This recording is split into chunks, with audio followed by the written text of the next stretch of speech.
Judy Charis passed away this year. She told her story for the first time ever just 5 years ago.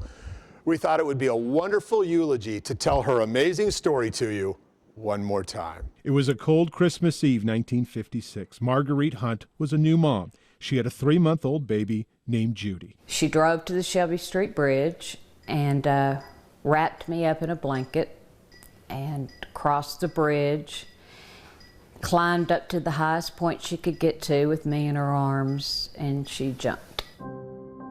2 young draftsmen were still at work that Christmas Eve at the Nashville Bridge Company. Mr. Knox jumped in. He didn't take his shoes off, he didn't take anything off, he just jumped in. He got to Mom, and by the time he got to Mom, he was hearing the other people that were on the bank and the bridge saying, you know, there's something else in the water, there's something else in the water. So when he got to her, she started telling him, my baby is in, you know, in the water. Jack Knox kept swimming, grabbed the baby, and handed it to his co-worker, Harold Hogue. Hogue ran up the bank, bouncing the baby on his shoulder up to a waiting ambulance. When I had that baby on my shoulder and started up the river back and running on the bit, she was bouncing.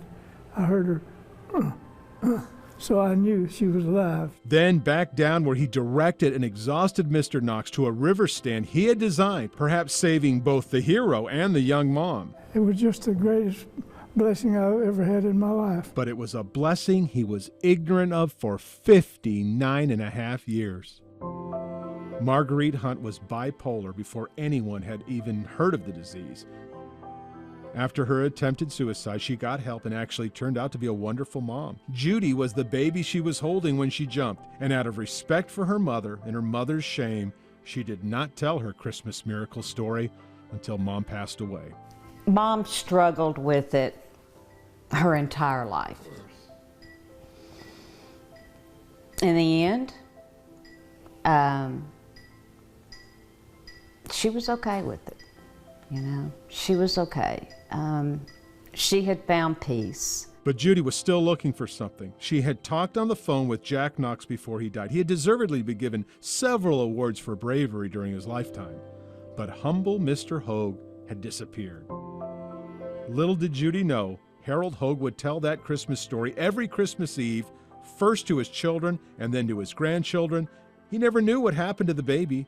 He never knew anyone's names. But when Marguerite Hunt died, the obituary answered questions, and the two finally met. When he came through the door, you know, he had arms wide open, and it's funny because when he put his arms around me,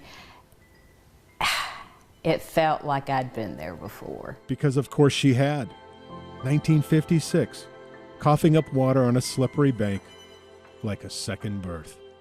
I still thank God for him every night. I'm just very, very grateful for you, and I love you very much. Love you, Judy. Judy ended up having 65 more Christmases. She was grateful for every one of them. Our condolences to her family who are missing her this year. I'm Dennis Ferrier, Fox 17 News, your Code Red station.